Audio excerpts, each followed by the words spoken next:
What's up guys, back for another Honkai Star Rail video. In this video we're going to go over the best teams you can use to beat the newest Pure Fiction stage. So as always we've got to go over the buffs because those are probably the most important thing. Without the buffs, also I feel like my game's a little loud, whatever. The joy of still not downloading music to overwrite everything, so you know there's different background music. Hey, I'm lazy, you got me. Anyway, enough about that. The buffs this time are at the start of the battle, after an ally uses their skill to attack an enemy target, deals a set amount of damage to all attacked enemy targets. Right. Then, when you go into Surging Grit, upon entering Surging Grit, you advance everybody by 100%, increases damage received by enemy targets by 50%. And additionally, after an ally uses their skill to attack the enemy targets, deals an additional set damage to all attacked enemy targets and adjacent targets. Right.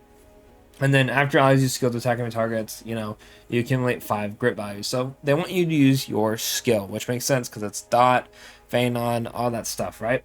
The buffs this time are during Surging Grit, Memo Strike damage increases by 30%, and then when the Memo Strike disappears, your action is advanced by 15%. Wow, I wonder whose Memo Strike disappears a lot, almost like it's freaking Castora's buffs. Right? Then after Memo Strike attacks, every enemy target hit additionally accumulates 3 grit value. Then the second one is upon entering Surging Grit, immediately recover 3 skill points. During Surging Grit, enemy targets take 30% more dot. And every time a dot is received by an enemy target, you get 1 grit. And the last one is during Surging Grit, after an ally uses a skill to attack enemy targets, they deal additional true damage equal to 30% of the original damage to each enemy hit. So pretty much what these are Castora's buffs because they fucking love that character. Dot buffs, I mean, newest banner, right? Streeter comes out in like a day, but we're still, in that territory. And then obviously skill, which is kind of Ceredra, right? But it's mostly just like Phanon and Noxus stuff, right?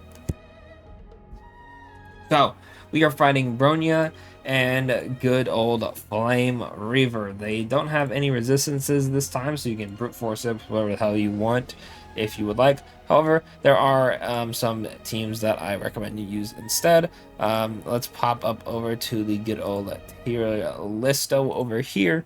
Now, as always, we just gotta toss a bunch of characters here. These are the characters that you're probably gonna have as your like sub DPS, your support, your sustain, right? It's pretty much the same old characters as always, right? It doesn't really change too much. There's probably other characters you can add on here who are also really good, but honestly, I'm lazy and I'll just toss them. Honestly, I should just probably pre-make this every time because it's pretty much the same every single time I do this, right? Next up is going to be against Bronya. This is the side you use dot on, right? I mean, they're weak to physical, right? It should be clear enough, right? Just because they're not weak to Black Swan and Kafka doesn't mean too much. Obviously, it's going to be a high ceilings buff. Where's Black Swan? She's right there. Alright, but yeah, no, so pretty much for this one, let me make this a bit smaller so you guys can see more of it, right? But anyway, it's just dot, right? Obviously, you just bring the dot buff and you go absolutely crazy, and you go from there. Another character who's really good is Mide, just because they are weak to imaginary. He's the skill, right? Mide still is pretty decent, right? Obviously, you're gonna probably have to show him a bit more love than like the most recent like shield unit, but he can definitely get it done. I used to run Mide on Pure Fiction all the time, and he did a pretty good job. Now for can work, we're gonna put Firefly and Rappa because they do have the good elemental advantage, right? But the only reason I am going to put them in can work and not just straight up work is because they don't actually have a good buff, right? They have skill, which helps Firefly, not really much Rappa, because Rappa uses basic. But all the buffs just don't do anything for them, right? So it's going to be more annoying to, do more damage. It's also going to be more annoying to accumulate grit, right? Especially with Rappa, because like I said, you're using your basic, right? And depending on what characters you're using, if you're running Gallagher, right, that's one less skill because normally you'd skill with Linksha, right? So depending on what type of break team you're running, could be very annoying. But at least they have the type advantage going on, right? Speaking of type advantage, everything's weak to physical. We're throwing Argenti up there, right? Next up is a Flame Reaver. Castoris is going to be really good. Hurt is going to be really good on this, right? Good old Aglia is going to be decent on it. Granted, she's probably going to need a bit more love, but thankfully she has a Memo Strike buff. The disappearing stuff really won't help her too much, but hey, you'll have additional damage because of it, so that does help, right? Jinglu is going to be pretty solid here as well, and then same with good old Acheron. Flamer has a bunch of enemies, so if you have JRQ, you get a bunch of stacks, right? You could use Cypher, you could use Silverwolf. Silverwolf being AoE is insanely beneficial in this mode because before it was single target, it kind of sucked, right? Now, going down to both, which honestly, I'm just going to change this color to white real quick. Because Phanon and Anoxa, we're just throwing them there, right? They don't care about the enemy's weakness. They both implant stuff. Anoxa implants everything. Phanon implants physical. Phanon will just absolutely obliterate both of these. Anoxa as well, especially with Ceredra coming out, right? Buffing both of these characters. If you have these two and you pull her, I can just see you absolutely decimating these guys, right? Even though they're pure fiction, they're a lot more tankier because they want you to take out the side targets as you're attacking it. It's not going to matter. You'll just do a ton of damage and absolutely rip through this. Now, unfortunately, Archer is going to struggle because it's pure fiction against this guy because you have to kill all the ads. It's going to take a minute, right? And so, unfortunately, I'm not going to put him on. You might, like, can maybe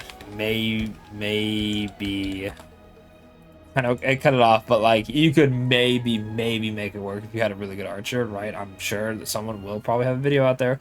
I don't have Sparkle, so I'm not even gonna attempt it, but it is perfection. He's gonna struggle, even though he still is pretty good for this boss, right? You can DPS him down, but I'll just put him there just for the funny, right? But other than that, that'll pretty much be it for the video.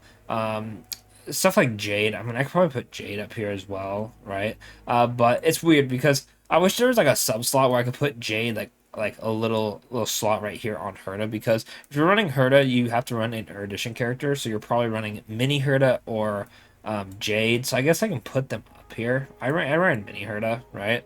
But these two are going to be very good as well. You could also run Argenti, I guess, if you wanted to. I might try to find maybe like a spreadsheet or something, or like, I don't know if spreadsheet's the right word for it. Maybe one where I can put like sub characters so you guys can like, oh, if you're gonna run a Castoris, and then it would show like, you know, Hycelen, or not Hycelen, sorry, freaking Cypher, and then Hycien under it, so you get like a better idea of what the teams, because while putting these characters, they're like the main lead of the team, right? There are a bit of team variety. Like you could run Blade or Jean Lewis Castoris, or you could run Tribby, RMC. Some people can run Sunday, right? So it depends. So I might look into that to have you guys a better idea, so I'm not always like excluding units like Jade, who would be really good here, but they're not like the mainstay unit on the Herta team, you know? Let me know what you guys think of that. Let me know what you guys use to clear it. And of course, I will catch y'all in the next one. Thanks for watching. I'm probably not going to do a video on Ceredra's banner. Maybe I throw one multi at it for the funny, just so I can make videos. But best of luck if you do summon, and I'll catch y'all in the next one.